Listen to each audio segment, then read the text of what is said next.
He came home 3 days early. No warning, no phone call ahead. And in the 30 seconds it took him to walk from his front door to his kitchen, a walk he had made 1,000 times before, everything he believed about his life turned out to be a carefully constructed lie.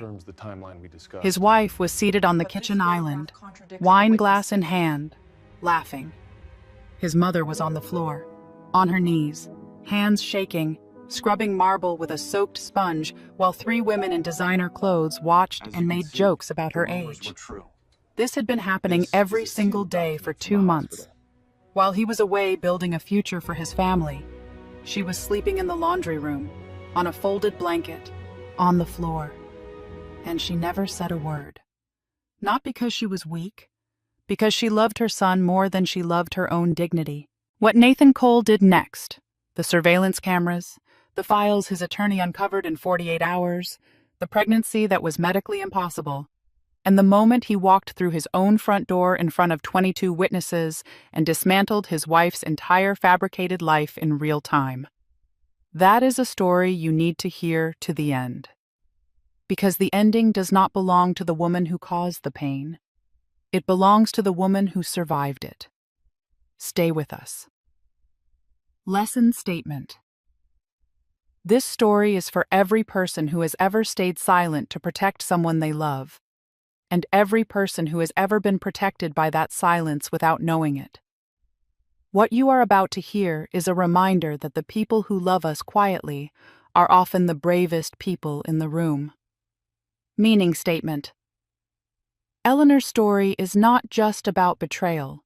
It is about what happens after, about the choice that exists on the other side of being broken, the choice between bitterness and purpose. About a woman who was treated as invisible and decided to spend the rest of her life making sure other people were seen. That choice is available to all of us, in smaller ways, every single day. If Eleanor's story moved you, if you found yourself nodding or crying or thinking of someone you know, there is one small thing you can do right now that costs you nothing and means more than you might think. Leave a comment below. Tell us what part of this story stayed with you. Tell us about someone in your life who loves quietly and deserves to be seen. We read every single one. And if you believe this kind of story deserves to reach more people, share it. One share puts it in front of someone who might need it today more than you know. Subscribe to this channel because every week we bring you stories about real human strength, real consequences, and real second chances. Stories that remind you what people are actually capable of, both the worst of it and the very best. Like this video if you stayed until the end, because if you did, you already know why it matters. We will see you in the next story. What would you do if you came home early and found the woman you loved treating your mother like a servant?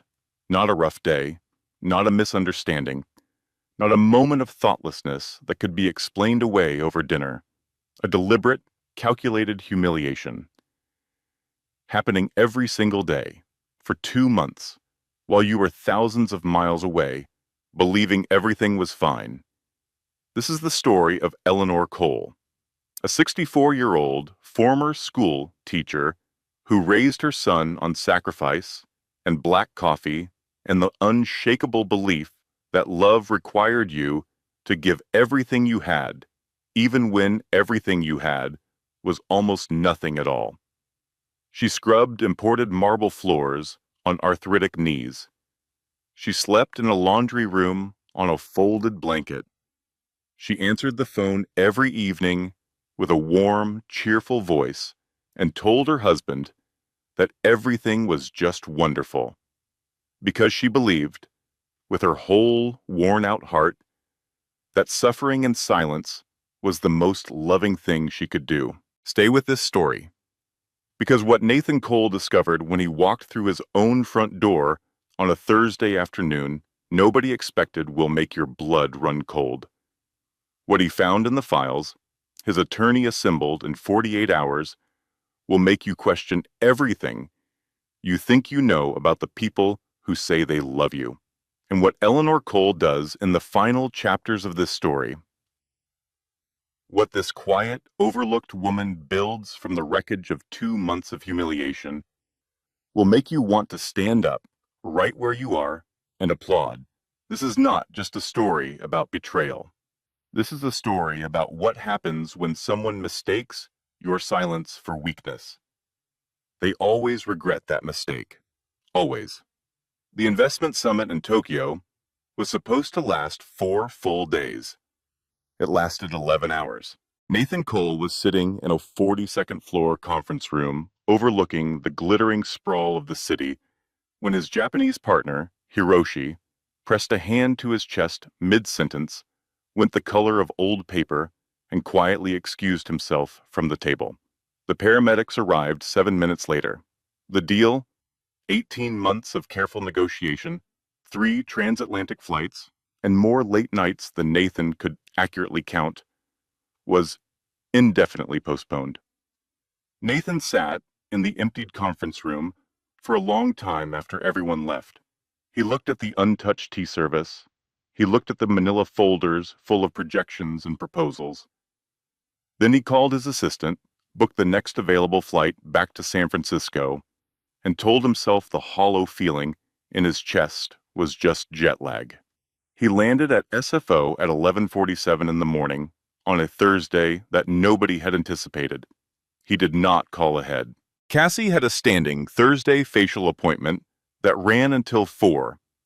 His mother, Eleanor, had been staying at the house for what was supposed to be a short visit, just a few days to finally get to know her daughter-in-law properly, to see the garden, to sit in the kitchen Nathan had spent 2 years designing with the big windows that caught the morning light exactly right. Eleanor had arrived the day before Nathan left for Tokyo, and they had shared exactly one breakfast together before his car came. That had been 8 weeks ago. Nathan assumed everything was fine. Eleanor called every evening. She sounded warm and cheerful and full of small, happy observations. The garden roses were coming in beautifully. Cassie had taken her to a lovely lunch downtown.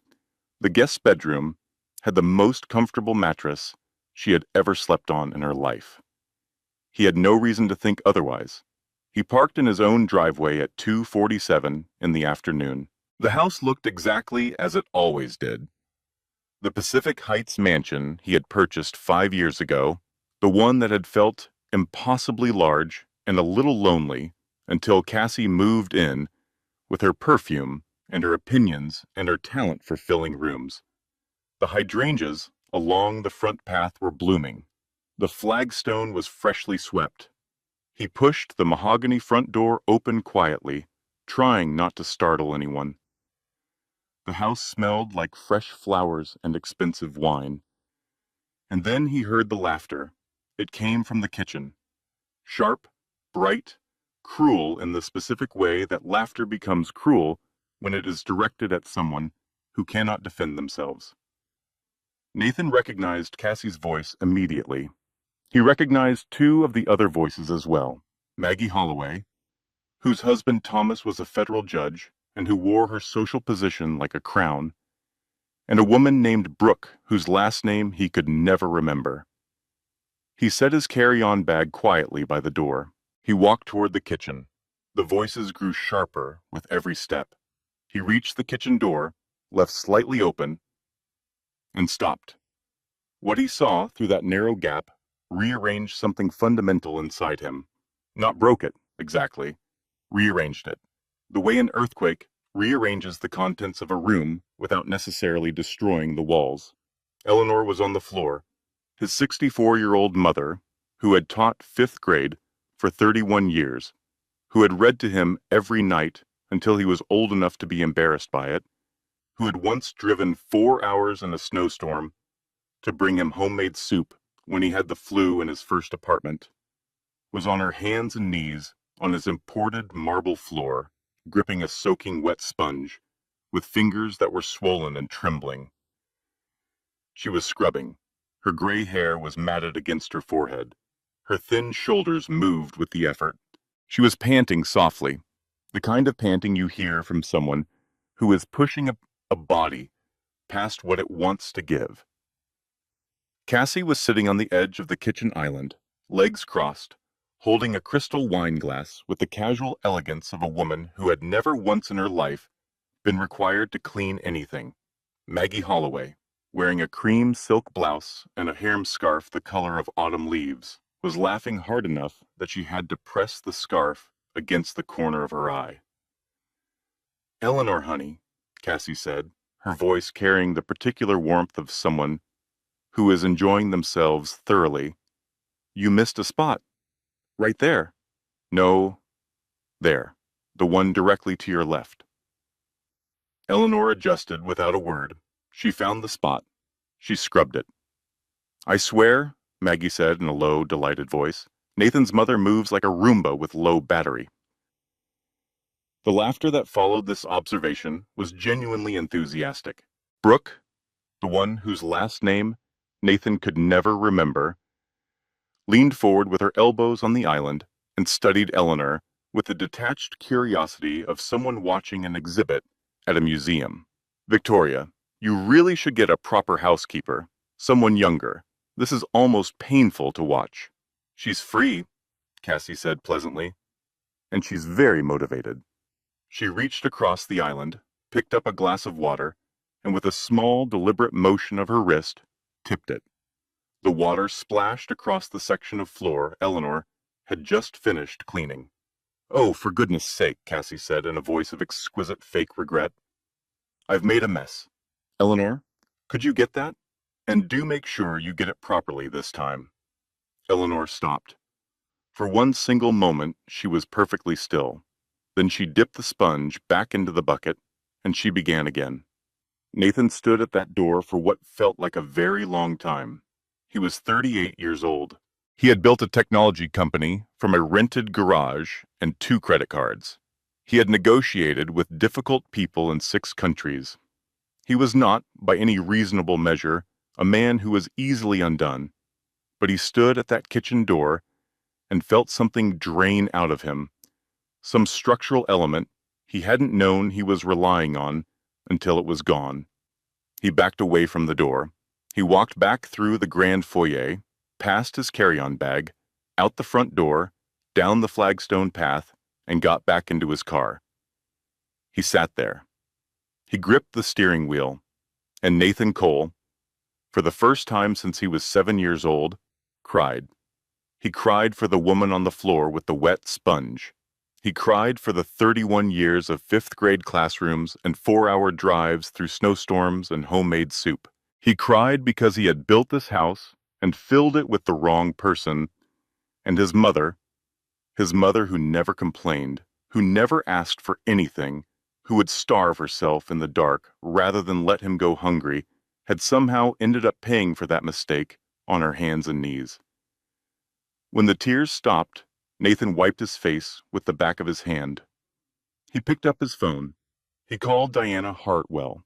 Diana picked up on the first ring because Diana Hartwell always picked up on the first ring. It was one of approximately 40 things about her that Nathan deeply relied on and occasionally found mildly terrifying. "Nathan," she said, "you sound terrible. Is this a business problem or a wife problem?" Nathan looked at his house through the windshield.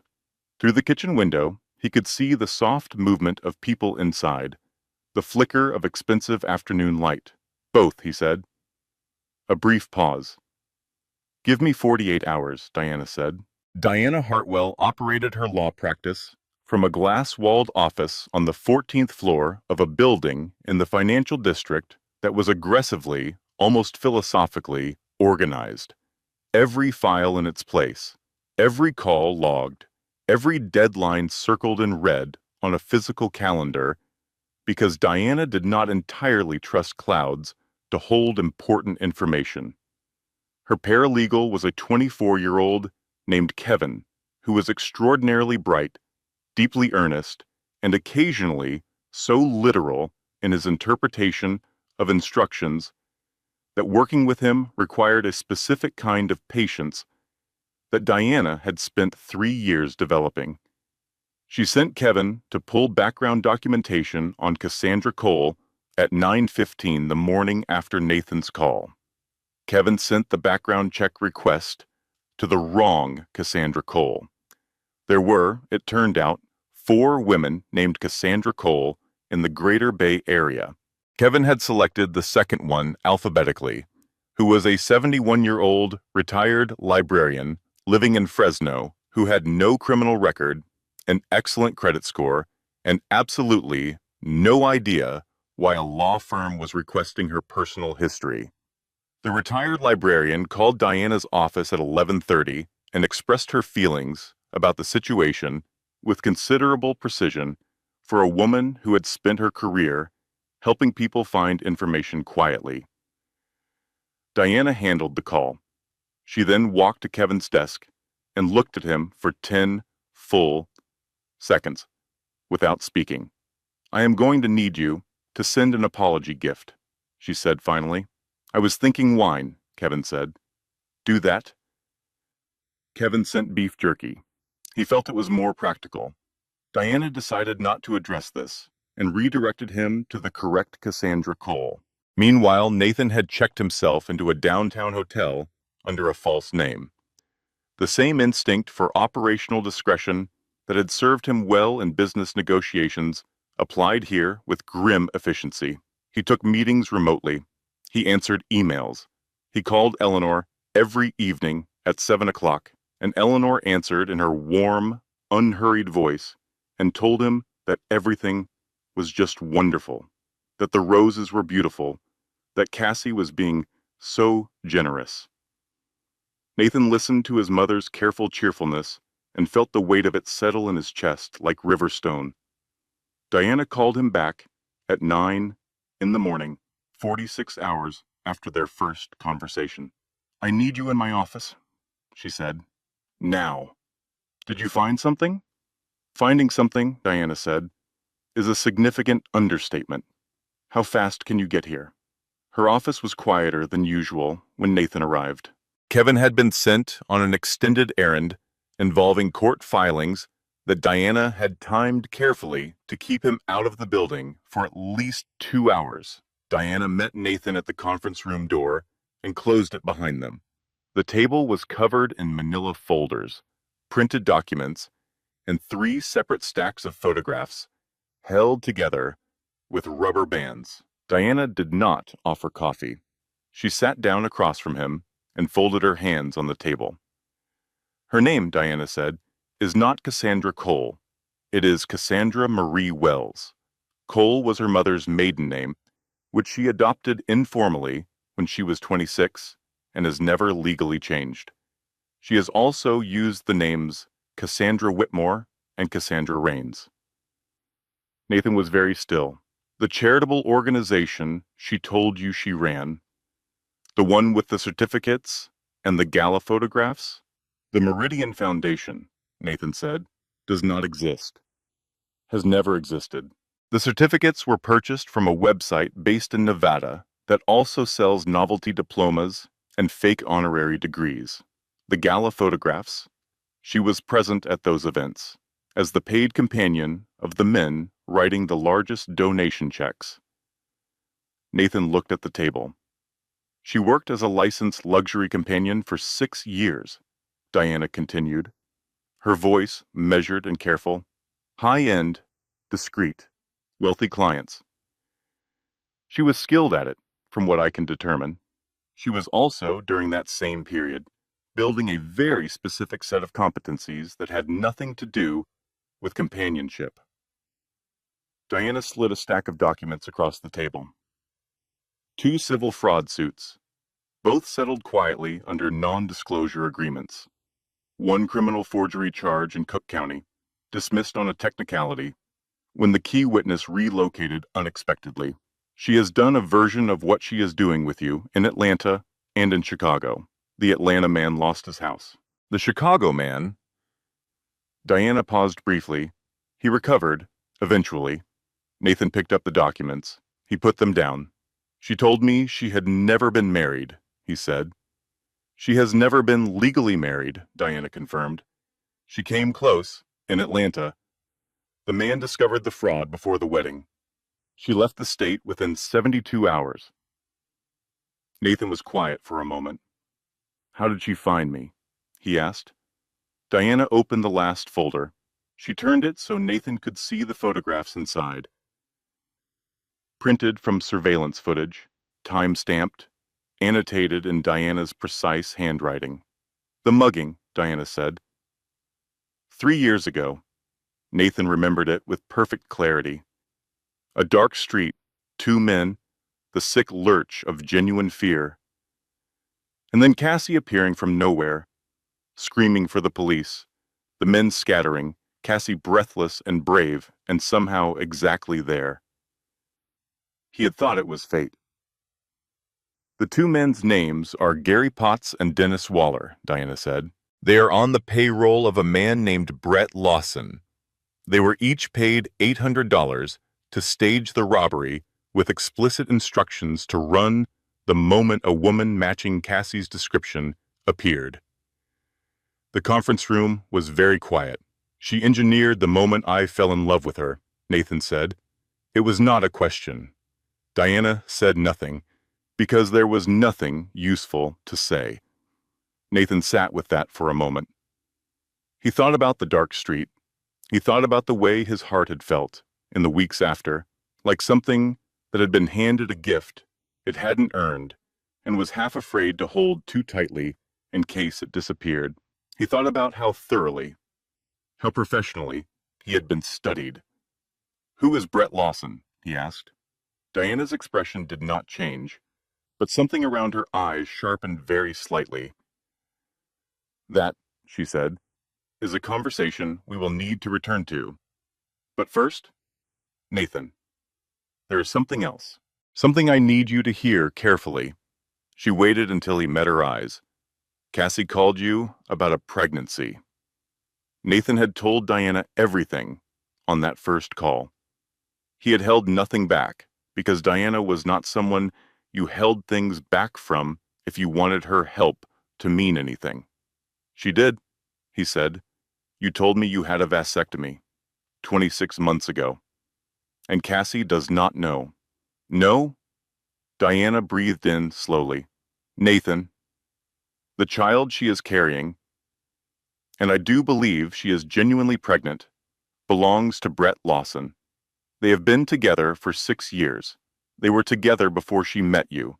The most recent photograph I have of them was taken 3 weeks ago." She slid the photograph across the table. Cassie and a man Nathan did not recognize, broad-shouldered, heavily tattooed, with the comfortable posture of someone who had never spent a day worrying about consequences, were toasting with champagne at a restaurant table. Cassie was laughing. Her hand rested on his arm. Nathan looked at the photograph for a long time. Then he looked up at Diana. "What do I need to do?" he asked. "First," Diana said, "you are going to go back to that hotel, and tomorrow morning, a security technician I trust completely is going to walk into your house while Cassie is at her Thursday facial appointment. And every conversation that happens in that house from this moment forward is going to be preserved in high-definition video on an encrypted cloud server that Cassie cannot access, cannot destroy, and cannot explain away in any courtroom in this country." Nathan nodded once. "And then," Diana said, "we wait." The security technician's name was Ray. He was former military in the specific way that some people are former military, not as a fact about their past, but as a permanent characteristic of how they move through space and time, quietly, efficiently, with the calm of someone who had long ago made peace with the reality that most problems, approached correctly, had solutions. Ray arrived at Nathan's house at 10:50 on a Friday morning, 40 minutes after Cassie's car left for her facial appointment. He entered through the back, using the key Nathan had messaged him the code for. He worked without music, without unnecessary movement, without once checking his phone. By 2 in the afternoon, 11 micro cameras were installed throughout the house. In kitchen light fixtures, behind oil paintings in the living room, in the ornate ceiling moldings, of the master bedroom hallway. At the top of the main staircase, microphones were placed behind the large decorative mirrors in the foyer and the kitchen. While working in the kitchen pantry, Ray discovered something unexpected. He photographed it carefully. He replaced everything exactly as he had found it. He sent Nathan a single text message, one word and one emoji. The word was interesting. The emoji was a pumpkin. Nathan stared at his phone screen for a full minute before replying, "Explain." Ray's response, $23,000. Cash. Inside the decorative pumpkin on the middle pantry shelf. Photographed and documented. Nathan set his phone face down on the hotel bed and looked at the ceiling. He thought about the decorative pumpkin. He had bought it at a farmer's market 2 autumns ago. He had thought it was charming. Cassie had said it was a little folksy, but she supposed it had a certain rustic appeal. He picked his phone back up and replied, "Leave it exactly where it is." "Already done," Ray sent back. The cameras went live at 3:15 that afternoon. Nathan sat in his hotel room with his laptop open to the secure monitoring application and watched his own house. It felt surreal in a way he had no useful framework for, like watching a play set in a theater you had built with your own hands. Cassie arrived home at 4:40. She walked through the front door with the particular energy of someone who had spent 2 hours being professionally attended to and found it satisfying. She dropped her bag on the white sofa. She called out for Eleanor. Eleanor appeared from the back of the house, moving slowly, carrying a basket of clean laundry. The basket was large. Eleanor was not. "Why didn't you answer immediately?" Cassie said, not unkindly. The tone was worse than unkindness. It was the tone of someone who considers their irritation to be entirely the other person's problem. "I called twice." "I'm sorry, Cassie. I was finishing the towels." "Leave the towels. I need the guest bathroom scrubbed before tomorrow. Maggie is coming for lunch, and she notices everything." "Of course," Eleanor said. She set the laundry basket on the hallway floor and went to get the cleaning supplies. Nathan watched. His hands were flat on the desk, on either side of the laptop. He was making a conscious effort not to close the screen. Over the next 4 days, he watched his house. He watched Cassie instruct Eleanor on where to sleep. The laundry room, on a folded blanket.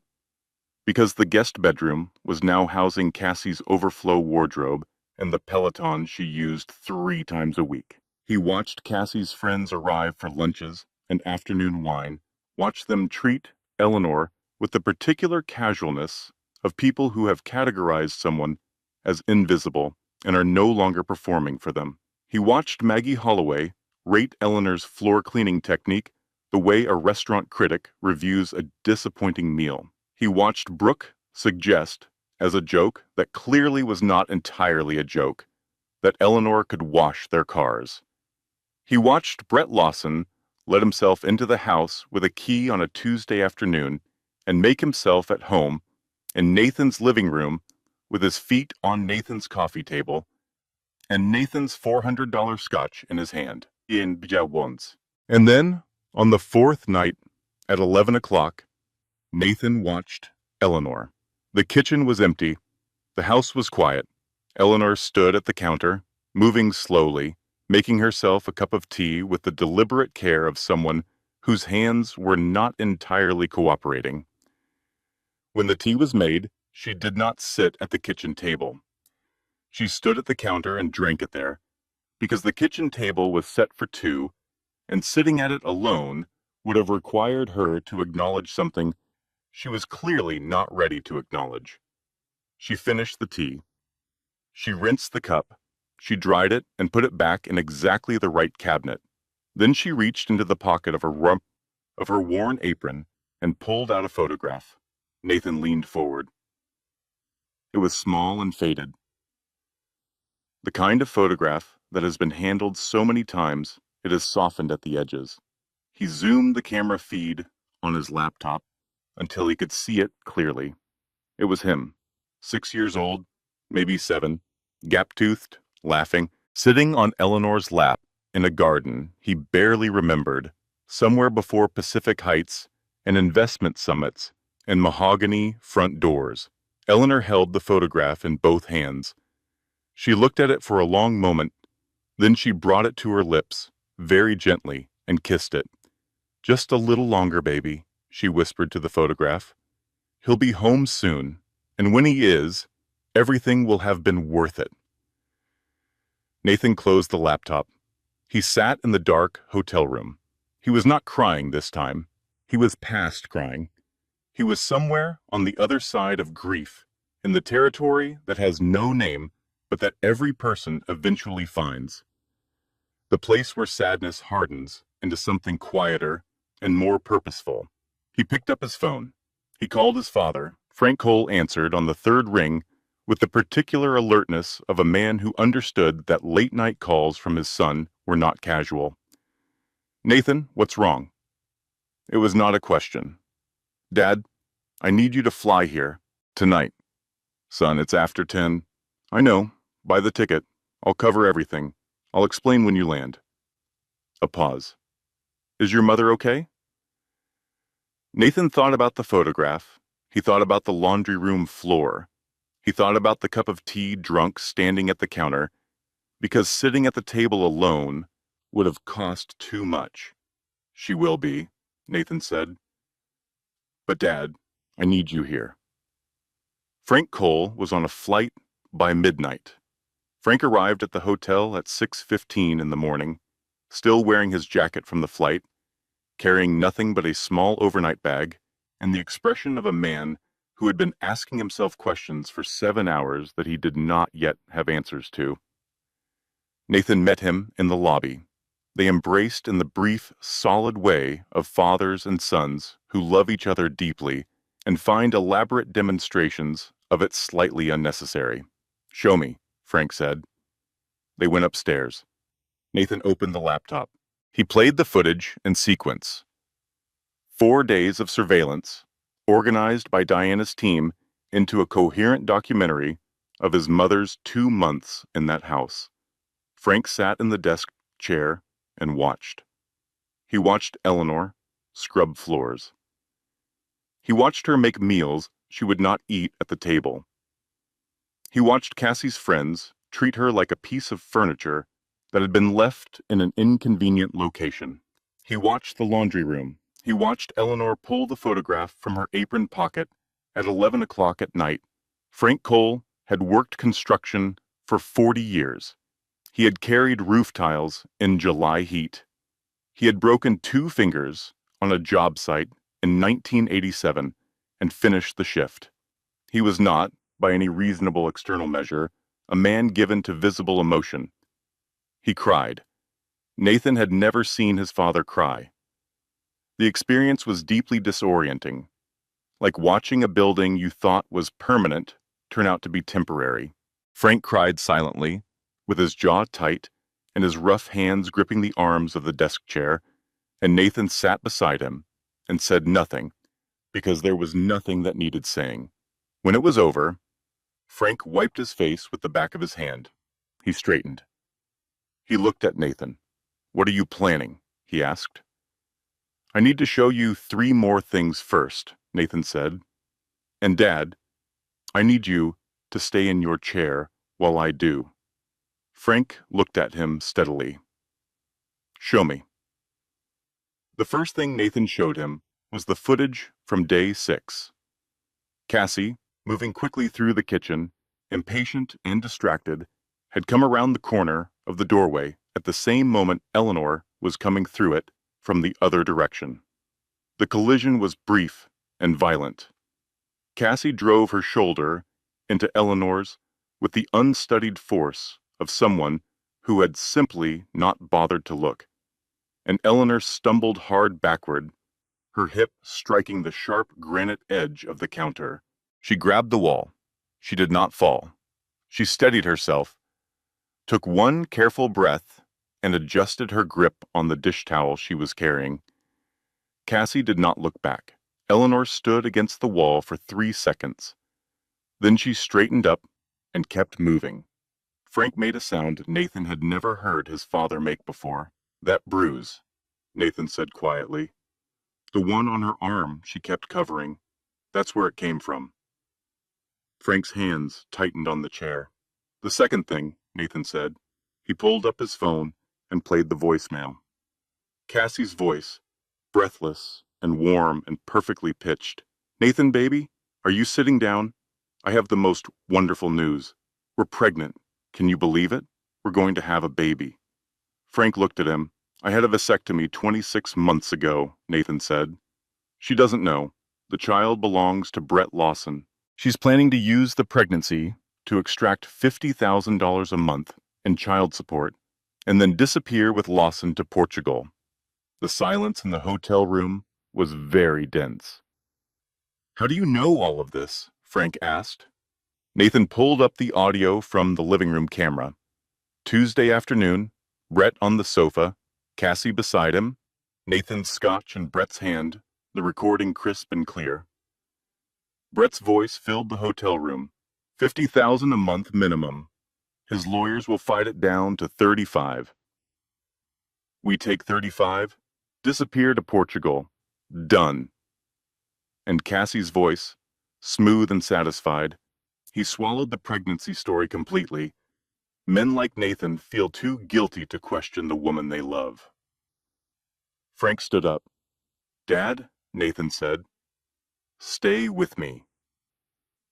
Frank stood at the window with his back to the room for a long moment.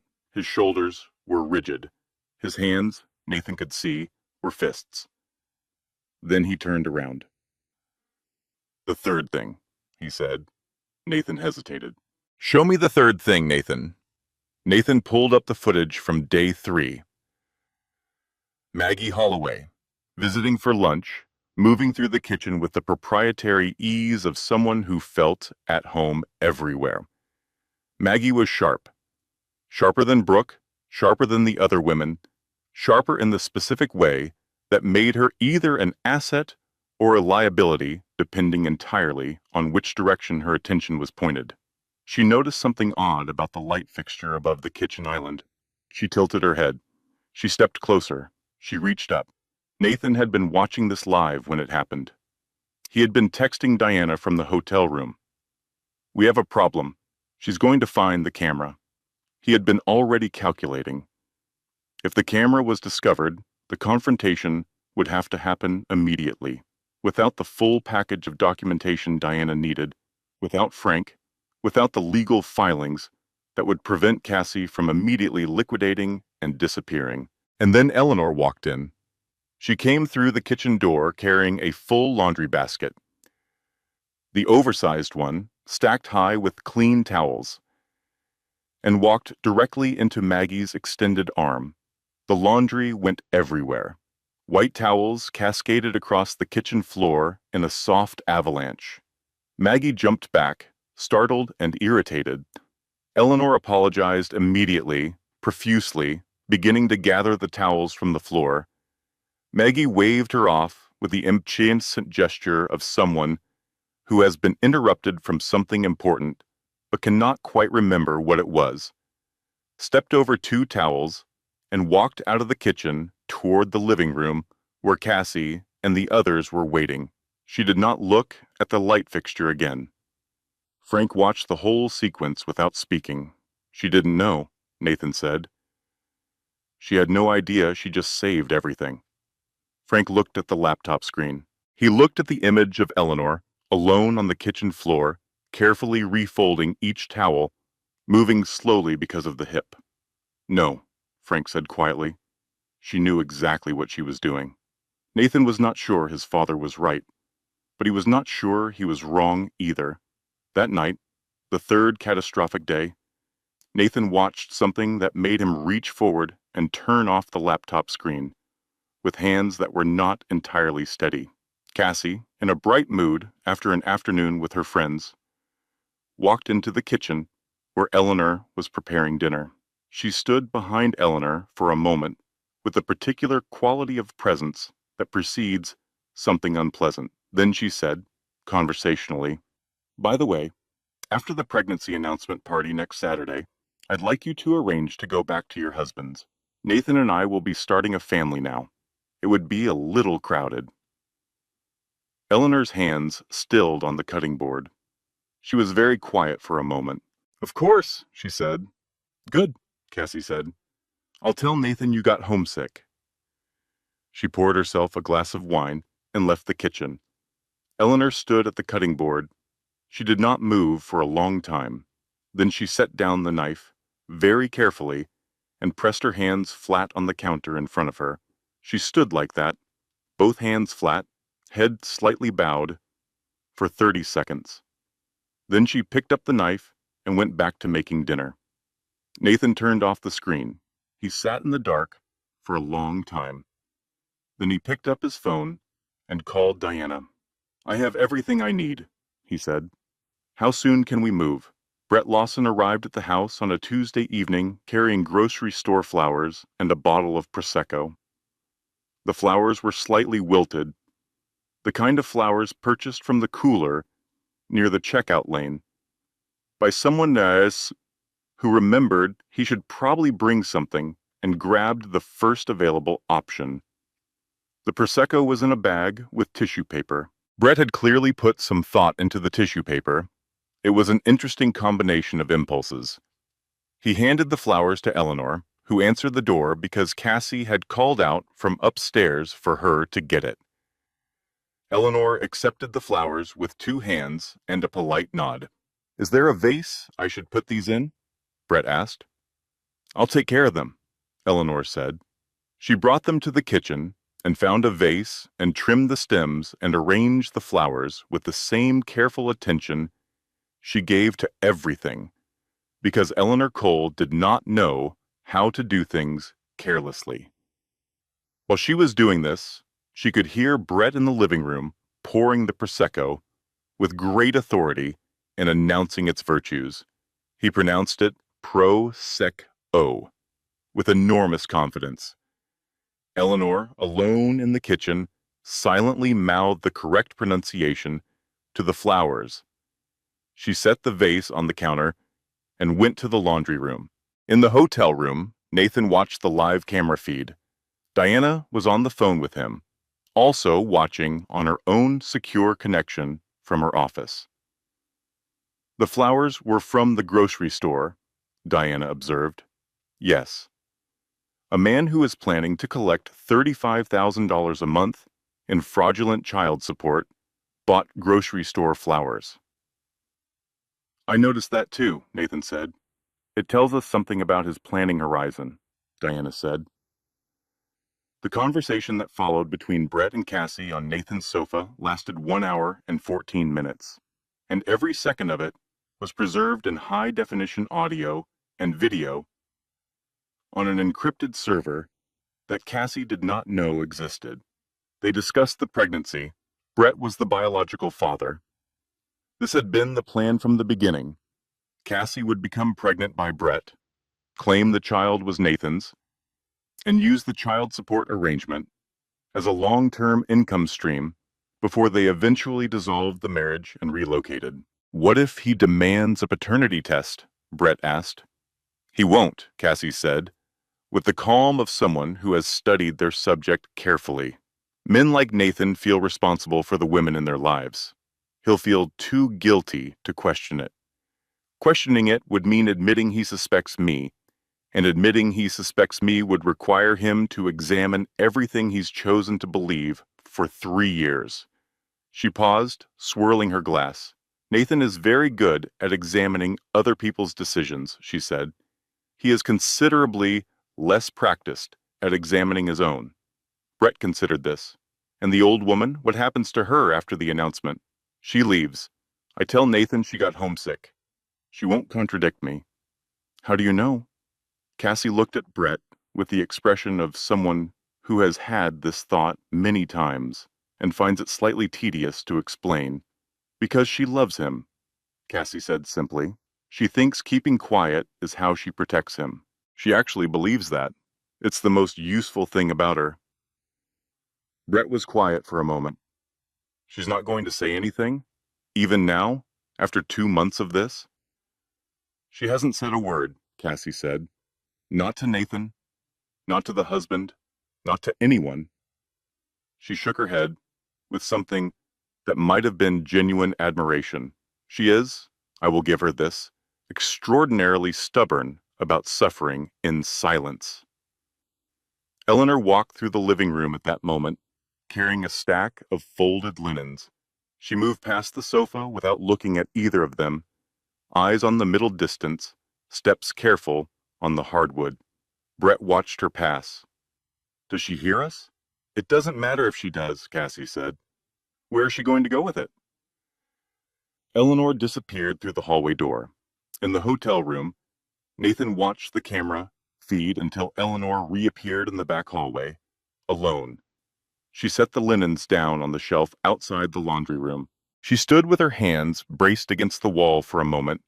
She had heard everything. Her face, in the camera's clear resolution, was doing something complicated. The expression of someone who has just understood something that they already knew but had been hoping was not true. Then she squared her shoulders. She picked up the linens. She carried them into the laundry room and began putting them away. Diana's voice came through the phone, very quiet. Nathan, we have everything we need. I'm going to need 3 days to prepare the filings. Nathan was watching Eleanor through the camera. She was putting towels on shelves, methodically, one at a time. 3 days, he said. 72 hours. Can you hold on for 72 hours? Nathan watched his mother put a white towel on the bottom shelf, smooth it flat with both hands, and move to the next one. Yes, he said. Good, Diana said. Because after those 72 hours, Cassie Cole is going to wish she had chosen a completely different line of work. Sophie Cole arrived from Denver at 3 in the afternoon on a Friday, 40 minutes late because her connection had been delayed, and she had spent the intervening time in the Denver airport feeding her 3-week-old daughter in a family restroom and mentally composing the things she intended to say to Cassie, which she knew she would not actually be permitted to say, which made composing them feel both necessary and futile. She came straight to the hotel from the airport. She had left the baby with her mother-in-law and brought nothing but a carry-on bag and an expression that Nathan recognized from childhood, the particular set of Sophie's face that meant she was holding her feelings in temporary containment and would not be doing so much longer. Show me, she said, before she had even taken off her jacket. Nathan showed her. Sophie watched the surveillance footage for 22 minutes. She cried for the last 8 of those minutes. Not the quiet tears Nathan had shed in his car, or the silent grief of their father in the hotel chair, but the active, furious crying of someone who is angry that they are sad. When it was over, she stood up and walked to the window. Okay, she said after a moment. Her voice was steady again. The containment was back in operation. Tell me what I can do. There's actually something specific, Nathan said. Sophie turned around. Name it. I need you to be in that room Saturday night. Sophie blinked. The party. Cassie has organized a pregnancy announcement dinner for 22 of their friends. I need you, me, Diana, and Dad to walk through that front door together. Sophie was quiet for a moment, processing the geometry of this. She's going to make the announcement, Sophie said slowly, in front of everyone she knows. And then we walk in, Nathan said. Sophie looked at him. Something in her face settled into certainty. Yes, she said. I'll be there. Diana arrived at the hotel suite at 5 with the document package. A portable filing cabinet's worth of legal preparation compressed into 3 folders, held together with enormous rubber bands, which was Diana's version of casual. She spread the materials across the hotel room's small table and walked them through it with the focused efficiency of someone who finds nothing more satisfying than a well-constructed case. The package included certified medical records of the vasectomy, complete financial forensics showing $1.84 million transferred from Nathan's accounts to offshore entities over 28 months, routed through 4 different shell companies, with enough complexity to indicate professional help. Criminal background documentation on Cassie and Brett, sworn affidavits from 2 of Cassie's previous victims, an evidence highlight reel from the surveillance footage edited to 12 minutes, and a cease and desist filed against Brett Lawson that morning. Every major law firm she might approach has already been sent conflict of interest notifications, Diana said. That won't prevent her from finding counsel, but it will slow her down and signal to whoever she does find that this case is not going to be the kind of easy settlement she's managed before. Frank, who had been sitting in the chair by the window with his arms crossed, asked the question he had clearly been building toward for some time. Can I be there? Saturday night? Absolutely, Nathan said immediately. Good, Frank said. His voice was very quiet. I want Eleanor to see me walk through that door. I want the first thing she sees to be that she's not alone in that room anymore. The silence that followed was complete. Sophie broke it, because Sophie had a reliable instinct for when silence needed breaking. That, she said, pressing 2 fingers briefly to her sternum, is the most romantic thing Dad has ever said. Frank looked at her. Don't make it weird, Sophie. I'm absolutely making it weird, Dad. This is a weird situation. Diana gathered her folders. We move at 8:15. Cassie will tap the champagne glass between 8 and 8:30. She'll want the room fully settled and the champagne poured before she makes the announcement. We enter immediately after. And Mom? Nathan asked. Eleanor will be there, Diana said. Serving, as usual. She paused. Which is actually important. I want her in that room when it happens. We haven't told her anything, Nathan said. I know, Diana said. Don't. Nathan looked at her. She'll try to stop it, Diana said simply. She'll think she's protecting you. Let her find out the same way everyone else does. It's the only way she'll believe it's real. Nathan thought about this. He thought about Eleanor's face in the kitchen camera. The quiet, devastating patience of someone who has decided that silence is a form of love. All right, he said. Frank stood up from the chair by the window. Saturday night, he said. It was not a question or a plan.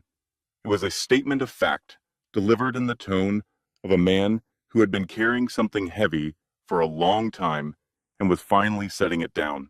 The mansion on Saturday evening was the most beautiful it had ever looked. Cassie had spent $8,000 on catering, florals, and a string quartet, who played in the foyer with the polished restraint of musicians who understood they were ambiance and conducted themselves accordingly.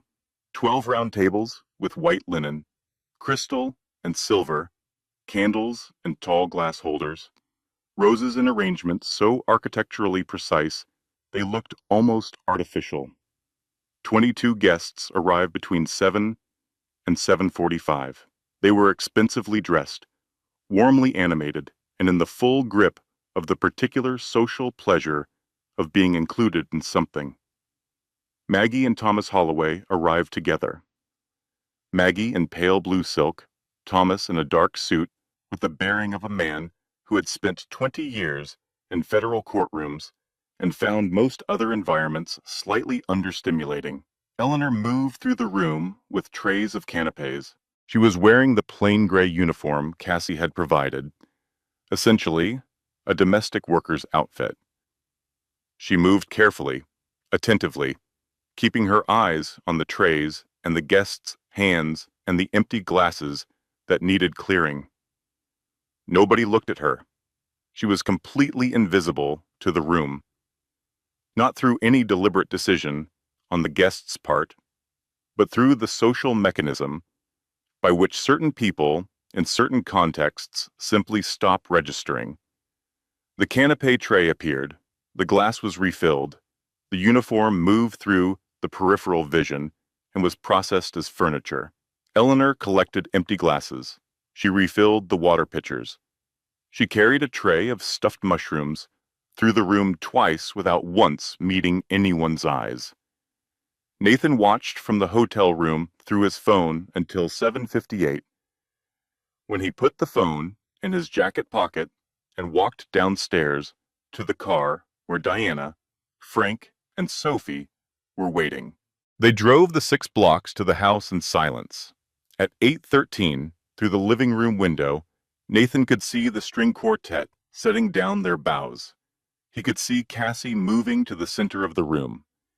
He could see the guests drawing toward her with the instinctive gravity that beautiful, confident, expensively dressed women can generate when they choose to. "Now," Nathan said. They walked up the flagstone path. Nathan opened the front door. He walked in first. Dark suit, no expression, the particular stillness of someone who has prepared so thoroughly for a moment that when it arrives, they feel almost nothing.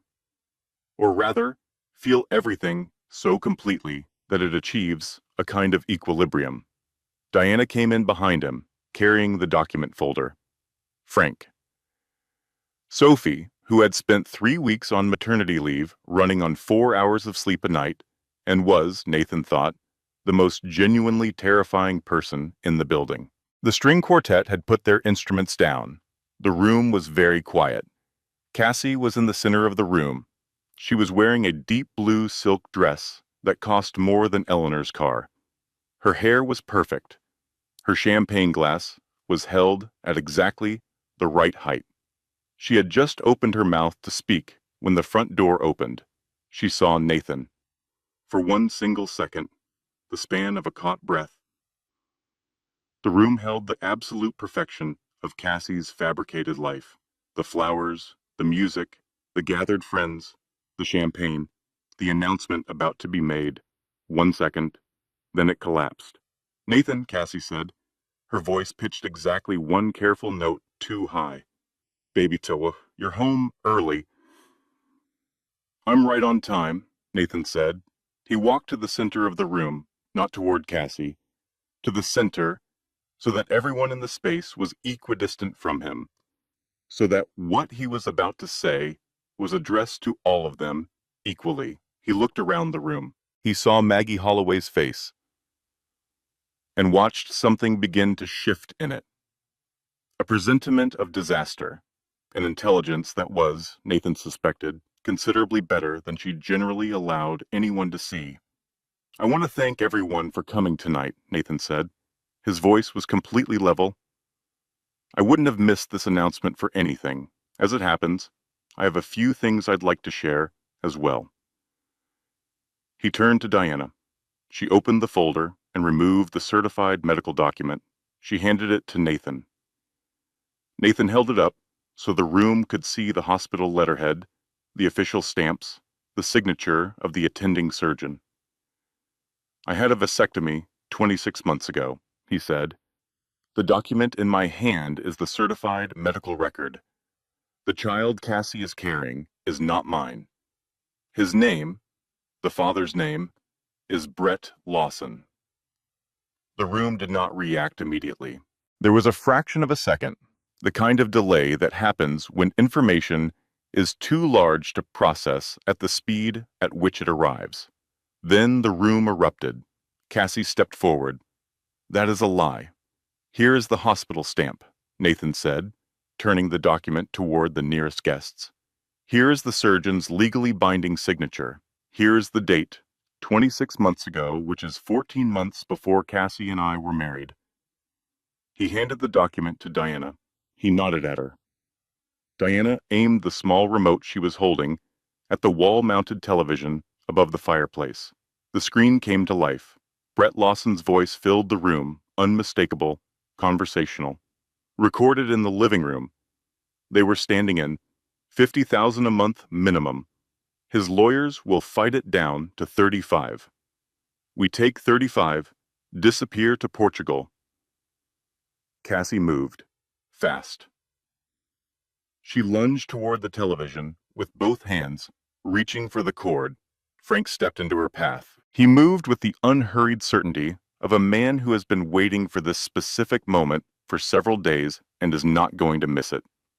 He was 67 years old, and he had built things with his hands his entire life, and he was considerably larger than Cassie had perhaps registered.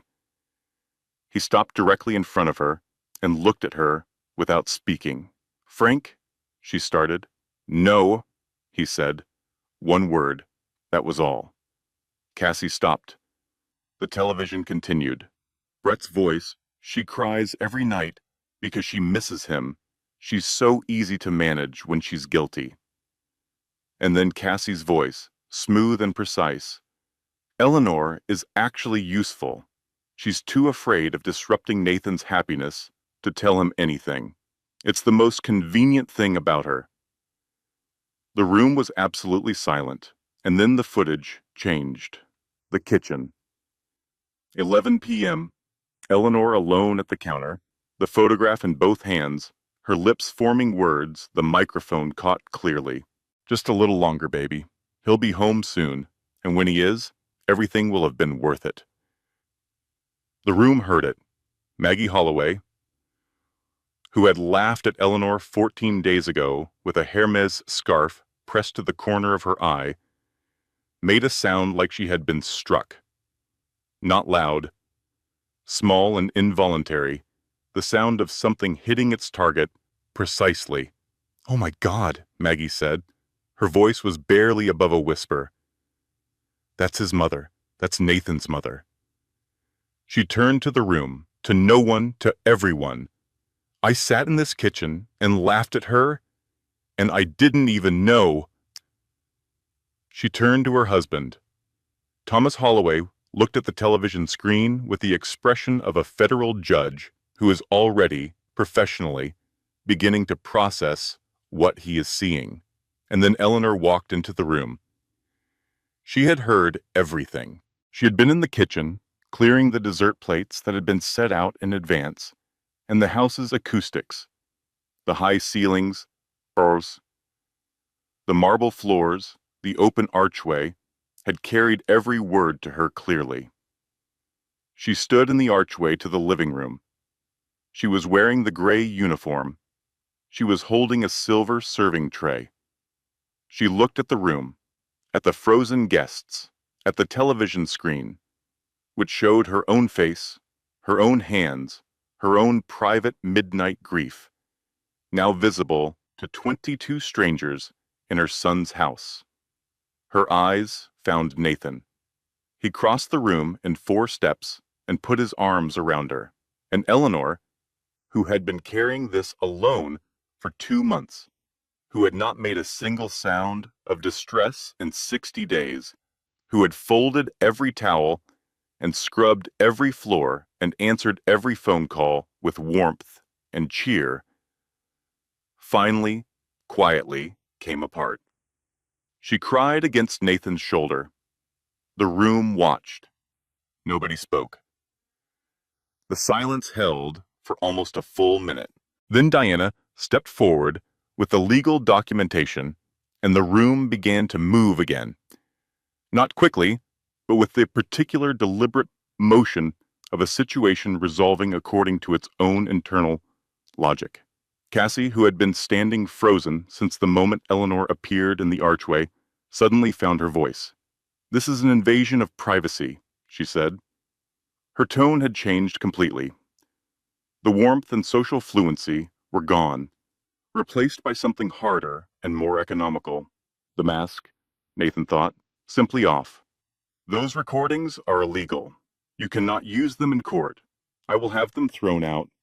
California is a 2-party consent state for audio recordings," Diana said pleasantly. "However, video recordings in common areas of a private residence owned by the recording party are entirely admissible. Nathan owns this home. Every camera was installed in a common area. Every court in this state will accept this footage." Cassie stared at her. "Additionally," Diana continued, "the financial forensics are entirely independent of the recordings. The offshore transfer documentation comes from bank records, not cameras. Thomas Holloway stepped forward from beside his wife. "Diana," he said quietly, "I need to speak with you. Privately." Diana glanced at Nathan. He nodded slightly. She followed Thomas into the foyer, pulling the door almost closed behind them.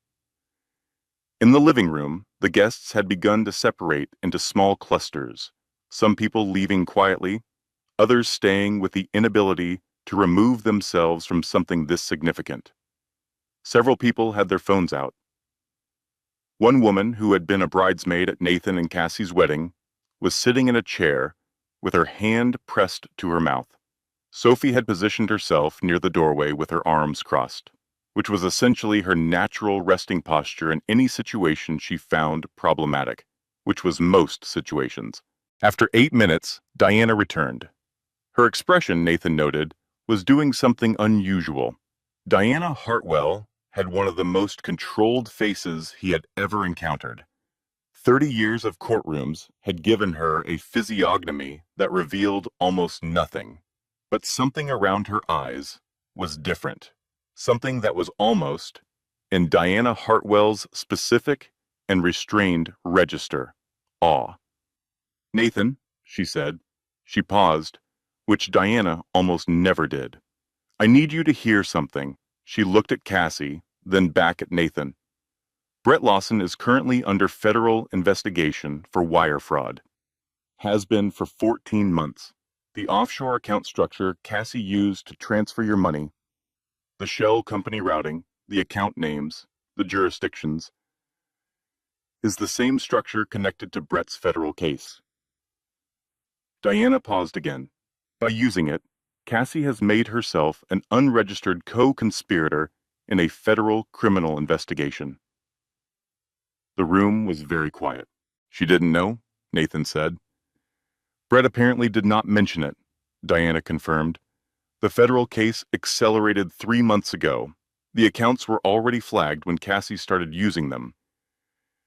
Nathan looked at Cassie. Cassie's face had gone the color of the white roses in the centerpieces. "Brett," Nathan said, "knew his accounts were flagged." "Yes," Diana said. "And he let her use them anyway." "It appears so." Nathan considered this. Then he said, "Call Brett." "I already did," Diana said. "I called him 2 hours ago.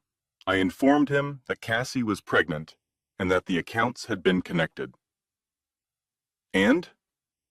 Diana's expression shifted to something that, in anyone else, would have been satisfaction. In Diana, it was a microscopic adjustment of 2 facial muscles. "He blocked her number on every platform before I finished the sentence." The sound that came out of Cassie's throat was small and involuntary. The sound of someone discovering, in real time, the exact weight of the thing they had built their plan on. From across the room, Maggie Holloway spoke. "Nathan?" Her voice was different from any way Nathan had heard it before. The social ease was entirely gone. What remained was something direct and stripped down. A woman speaking from a register she clearly did not use very often. "I need to tell you something," Maggie said. "And I need you to know that I am deeply, genuinely ashamed." She looked at Eleanor, who was still standing near Nathan. Composed now, the tears finished, watching with the quiet attention of someone who has decided to be present for whatever happens next. "6 weeks ago, your mother asked to borrow my phone," Maggie said. "She said she wanted to call her husband. She said her own phone was being repaired." Nathan heard the slight catch in Maggie's voice. "I told her to ask Cassie," Maggie said. "I didn't ask why she couldn't use her own phone. I didn't ask why she looked the way she looked when she asked me.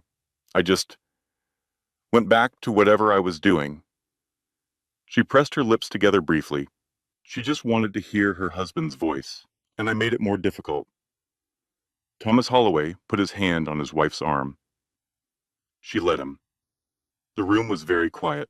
Sophie leaned toward Nathan and said, in a voice pitched for him alone, "For what it's worth, I always thought her Hermes scarf was an ugly color. Nathan, despite everything, Despite the weight of the past 8 weeks, the hotel room, the laptop screen, the photograph in the apron pocket, all of it, felt something loosen very slightly in his chest. "Sophie," he murmured. "I know," she said. "I know. I'm just saying." Cassie was given 45 minutes to collect her personal belongings. Diana stood in the hallway and documented what she took, item by item, ensuring nothing purchased with Nathan's accounts left the building. Cassie moved through the house with the mechanical efficiency of someone who has done this before, which Nathan now knew she had. At the front door, she turned. She looked at Nathan with an expression that had shed every layer of performance and arrived at something unadorned and cold. "You're going to regret this," she said. Nathan looked at her. He thought about the dark street 3 years ago and the two men who had been paid $800 each and the woman who had appeared exactly on cue. "The only thing I regret," he said, "is every late night I worked thinking I was building something for us." Cassie walked out. The heavy door closed behind her. Frank put his hand on Nathan's shoulder. In the kitchen, Eleanor was quietly clearing the dessert plates that were never served. Cassie was arrested 23 days later. She had managed to collect her passport and a carry-on bag and make it to the international terminal at SFO before the federal agent stepped forward at the gate. Her name had been on the no-fly list for 6 days. Diana had filed the request the Monday after the party, citing the ongoing federal investigation. The arresting officer noted, in his report, that she appeared unsurprised. The court hearing happened on a Tuesday. The Anderson family sat together in the front row. Nathan, Frank, Eleanor, Sophie, and Sophie's husband, who had flown in from Denver with the baby strapped to his chest because they could not find childcare on short notice, and Sophie refused to miss the hearing. The baby slept through the entire proceeding, which Sophie considered a personal victory. Thomas Holloway was not presiding. The case was outside his jurisdiction, but he was present in the gallery, seated next to his wife, because Maggie had asked to be there, and Thomas went where Maggie went. The charges were read in full: matrimonial fraud, financial embezzlement of $1.84 million, criminal document forgery, conspiracy to commit federal wire fraud, and sustained psychological abuse, resulting in documented physical harm to Eleanor Cole. The federal wire fraud connection had sealed everything. Brett Lawson's case had collapsed 3 weeks after the party when Brett, presented with the full evidence package, had chosen cooperation over silence. He had given the federal prosecutors everything, including a detailed account of the long-term relationship with Cassie and the specific roles each of them had played in the scheme. Brett received 7 years in a federal facility. Cassie received 3 years as part of a plea agreement, plus full financial restitution of the stolen funds, plus civil damages of $400,000 payable to Eleanor Cole for psychological and physical harm. The judge, in delivering the sentence, noted that the sustained psychological manipulation of an elderly woman was among the more deliberately cruel elements of the case he had seen, and that the court took a particularly dim view of using familial love as a mechanism of control. Cassie said nothing when the sentence was read. She looked at the table in front of her with the expression of someone calculating something. As they were leaving the courthouse, all 6 of them, plus the sleeping baby, plus Diana, who had allowed herself the specific satisfaction of watching a case she had built be delivered its verdict, a man approached them from the courthouse steps. He was tall, older than Frank, perhaps, with the bearing of someone who had once been very confident and had recently had considerable reason to reconsider. He wore a good coat. He held his hat in both hands. "Are you the Anderson family?" he asked. "We are," Nathan said carefully. My name is Richard Wells, the man said. I'm Victoria's father. He caught himself. Cassie's. Her name is Cassie. I've called her Victoria her whole life. I don't know why she changed it. He looked down at his hat. I came here because I needed to say something, and I didn't know how to say it except to say it directly. He looked at Eleanor. My wife and I watched the recordings that were presented in the preliminary hearing, he said. My wife had to stop watching 3 times. He stopped briefly. I raised that girl. I don't know where this came from. I don't know what I missed, or what I failed to see, or whether there was something I should have done differently when she was young. I think about it constantly. I will think about it for the rest of my life. Eleanor looked at him. She had the quality, at that moment, of someone who has passed through something very difficult and arrived on the other side in possession of a clarity they did not previously have. Mr. Wells, she said, you are not responsible for choices your adult daughter made. Children become who they decide to become. You can grieve that, but you cannot carry it. The man's eyes were bright. I wanted you to know that I am sorry, that it happened in my daughter's name, that you... He stopped, started again. That you deserved far better than what you received in that house. I did, Eleanor agreed simply. But I am all right. She said it without performance or reassurance. It was simply true, and everyone present understood that it was true, and that the simplicity of it was the most powerful thing she could have said. Richard Wells reached into his coat and produced a business card. He held it out to Nathan. I run a charitable foundation, he said. We work with women who have experienced domestic, psychological abuse. If your mother would ever be willing to speak, to consult, to be involved in any capacity, I would be honored. More than honored. Nathan took the card. He looked at his mother. Eleanor looked at the card in Nathan's hand. She looked at Richard Wells. She looked at the courthouse steps and the gray San Francisco sky and the sleeping baby strapped to her son-in-law's chest. Give me the card, she said. Nathan handed it to her. She looked at it. Yes, Eleanor said.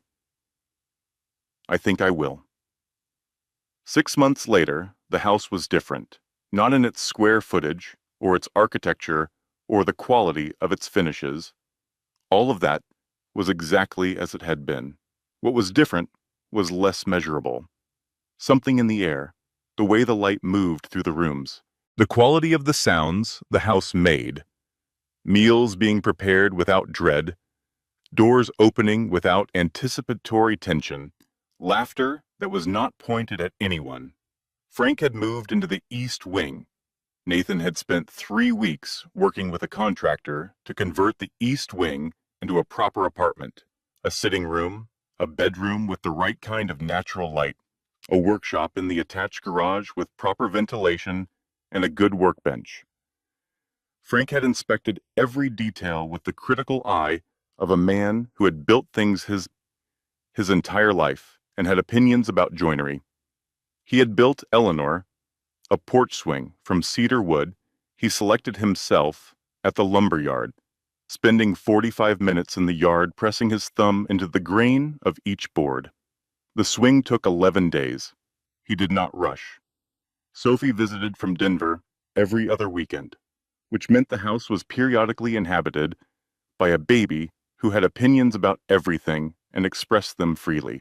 The baby's first word had been more, which Eleanor declared entirely characteristic, and Sophie claimed was the pediatrician's fault for encouraging self-expression. The space that had been Cassie's dressing room, the walk-in closet converted to wardrobe overflow, the room where Eleanor had once been told to sleep, was now the operational office of a program called Eleanor's Voices. It had started simply. Eleanor had called Richard Wells the week after the courthouse, and they had met for coffee, and Eleanor had talked for 2 hours about what it felt like to be in that house. Not the physical experience, but the architecture of the psychological control. The way each small accommodation had seemed reasonable in isolation. The way fear and love had been systematically confused. The way silence had been cultivated and then weaponized. Richard had listened without interrupting. At the end, he had said, "Would you be willing to do that again? For an audience?" The first seminar was held in the community room of a women's shelter in the Mission District on a rainy Thursday afternoon. 34 women attended. Some of them had walked in from nearby. Some had driven 2 hours. Eleanor stood at the front of the room in a blue dress that Frank had picked out.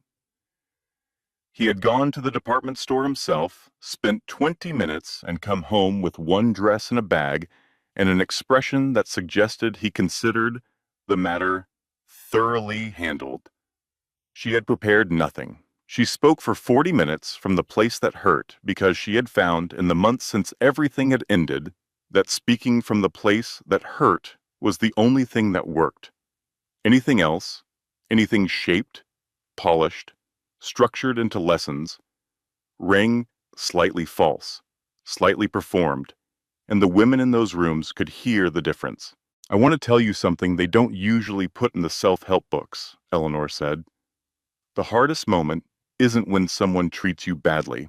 The hardest moment is when you realize you stayed not because you were weak, but because you were protecting someone you loved."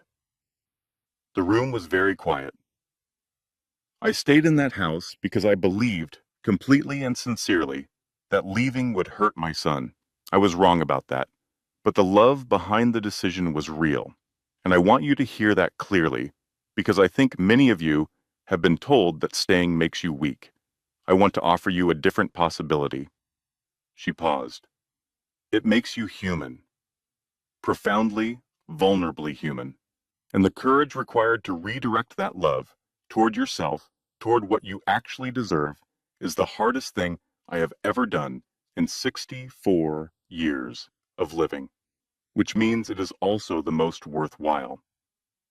After the seminar, a woman named Chloe waited until the room had mostly cleared. She was young, late 20s, perhaps, and she stood with her arms crossed in the self-protective posture of someone who had been practicing not taking up space.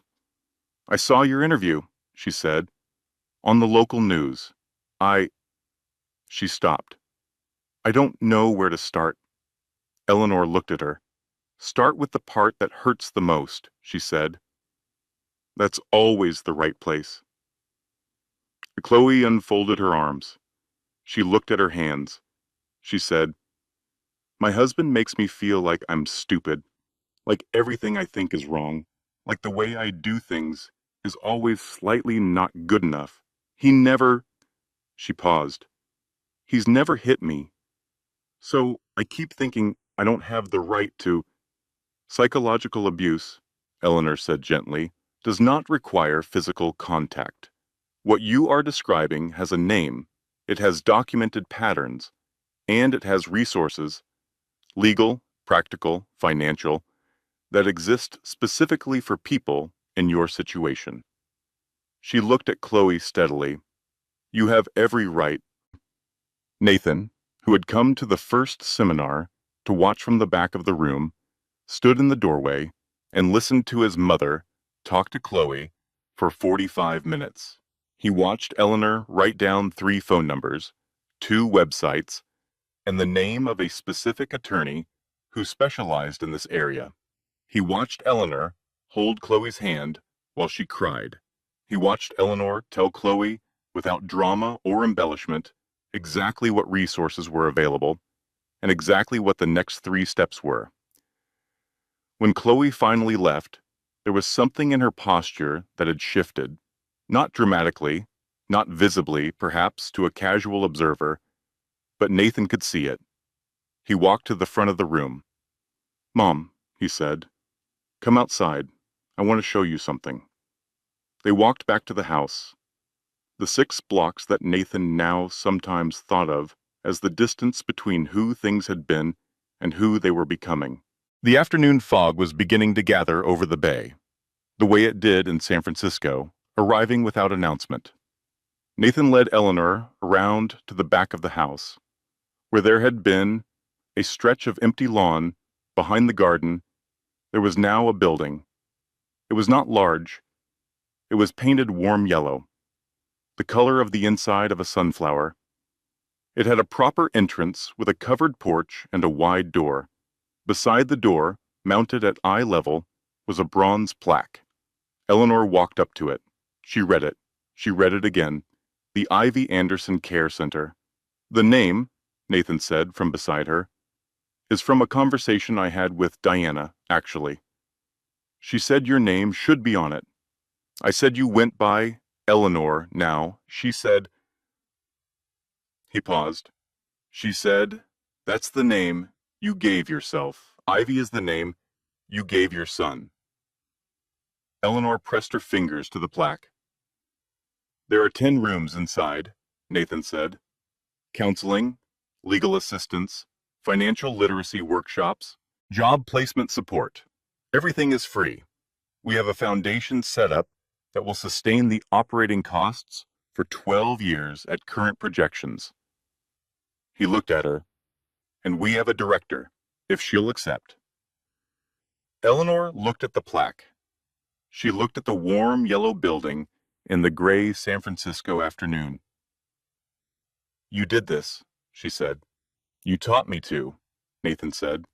He stood beside her, and he said the thing he had been carrying since the hotel room, since the laptop screen, and the worn photograph and the cup of tea drunk standing at the counter. You taught me that pain has 2 doors. One leads to bitterness. One leads to purpose. You walked through the second door while you were still in the middle of the worst thing. While you still didn't know how it ended, you made that choice in the dark, without knowing it was a choice. Eleanor was quiet. I spent 8 weeks, Nathan continued, feeling guilty that I didn't see what was happening in my own house. And I've spent the 6 months since understanding that the guilt is real and that it is also not the most important thing. The most important thing is what we build now. He gestured at the building, at the plaque, at the warm yellow paint. This is what we build, he said. Eleanor turned to him. Her eyes were bright, but she was not crying. She was past crying, in the way that people sometimes get past crying, not because the feeling is smaller, but because it has become too large to express through tears and has converted instead into something else. Presence. Clarity. My boy, she said. She put her hand against his face. The gesture of a mother, ancient and specific, unchanged since he was 6 years old in a plastic swimming pool, laughing gap-toothed into the camera of a woman who had nothing except her willingness to give everything. I willingly starved in the cold so you could study, she said. I cleaned floors that weren't mine so you wouldn't have to know what was happening. I did those things not because I was weak, but because I loved you more than I loved my own comfort. She looked at him steadily. But I want you to hear something, Nathan. Those things were not the best of me. What you've built here, what we're going to build here, this is what all of that was for. This is the point of it. Nathan covered her hand with his. From inside the house, the screen door opened, and Frank appeared in the doorway. He looked at them. He looked at the building. He looked at the plaque. He said nothing for a moment, then, coffee's ready. Stop being emotional. It's 4 p.m. Sophie, who was standing just behind him, with the baby on her hip.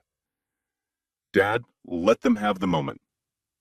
Frank, they're having it outside where it's cold. They can have it inside with coffee. The baby, who had been observing the entire exchange with the impartial attention of someone who has not yet formed opinions about appropriate emotional expression timelines, said, More. Everyone looked at her. She wants more of the moment, Sophie said.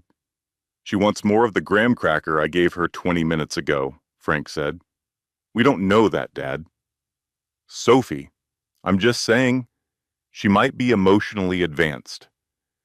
The inauguration of the Ivy Anderson Care Center took place 1 week later on a Saturday morning when the fog had cleared and the bay was blue and sharp. 112 women attended.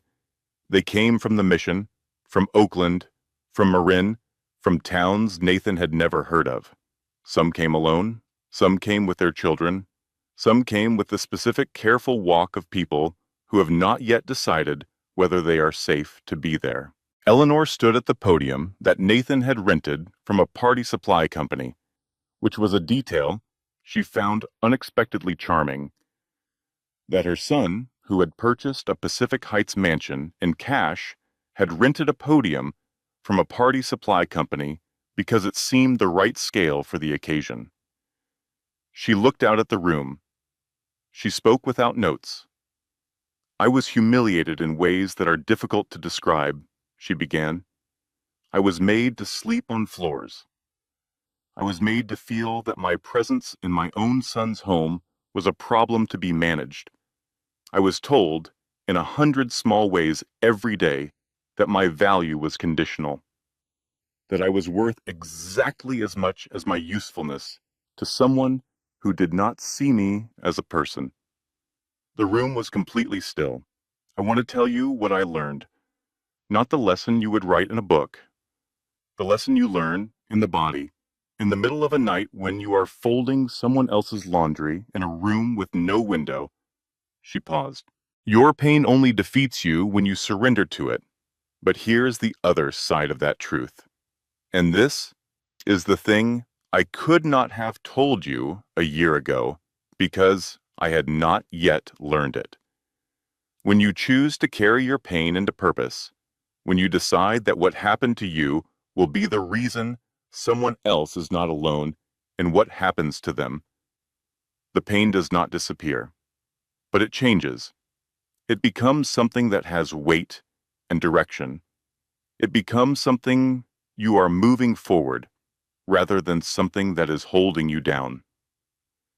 She looked at the room, at the 112 faces, at the women who had come from far away, and the women who had almost not come at all.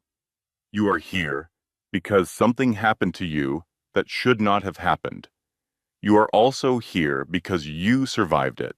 I want you to know that those two things, the wound and the survival, are not in competition. They are both true, and the survival is stronger. The applause, when it came, was not the polished applause of a professional event. It was the applause of people who needed to put their hands together, who needed the physical expression of recognition, of being seen, of seeing themselves in someone else's words. Eleanor stepped back from the podium. Nathan was standing at the back of the room. He was not applauding. He was watching his mother's face in the moment after she finished speaking, the specific expression of someone who has said exactly what they came to say and can feel that it landed exactly where it was meant to. He thought about the hotel room. He thought about the laptop screen. He thought about the pumpkin emoji and Diana's almost awe and his father's tears and Sophie's husband with the baby strapped to his chest in a federal courtroom.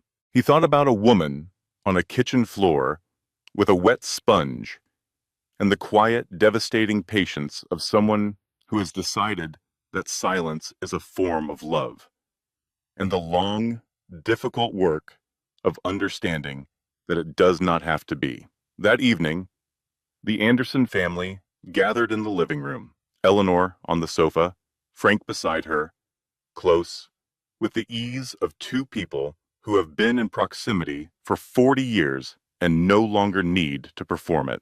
Sophie in the armchair, nursing the baby, who had, the previous Tuesday, learned the word no and was employing it with considerable enthusiasm. Nathan in the chair by the window. They did not talk about the day. They talked about the cedar swing Frank was building for Sophie's back deck in Denver, and whether the fog was going to stay through the weekend, and whether the baby was actually developing early verbal skills, or whether Sophie was projecting. The living room light was warm. The fog outside the window was silver. Eleanor looked at her family. She looked at the room. She looked at the window, and the fog and the light. She thought about a kitchen floor in November. She thought about a plastic swimming pool in summer. She thought about a photograph so worn at the edges it had gone soft. She thought about the distance between those things, the length of a life, the width of what love requires, the particular courage of choosing purpose over bitterness in the dark when you cannot yet see where the door is. She thought about the 112 women in a warm yellow building 6 blocks away. She reached over and put her hand over Frank's. "What are you thinking?" he asked. Eleanor smiled. "That everything was worth it," she said. "Every single bit of it." Outside, the California wind moved through the garden, through the roses that were coming in beautifully, through the cedar swing on the porch, through the warm yellow building, and the bronze plaque beside the wide door. And if the wind carried anything, it carried this: that the measure of a person is not what is done to them. It is what they build from what remains. That silence chosen from love is not weakness, but silence is not the only form love can take. That the woman who scrubs the floor is not defined by the floor. She is defined by what she does when she finally stands up. Eleanor stood up, and everything after that was hers. Editorial disclaimer. The content you just heard was carefully researched, constructed, and manually edited by our team, not generated carelessly or automatically, but built with intention, scene by scene, to carry meaning and deliver a story worth your time. We believe that stories are not just entertainment. They are how human beings process truth, build empathy, and remind each other that no one is entirely alone in what they carry. Thank you for listening.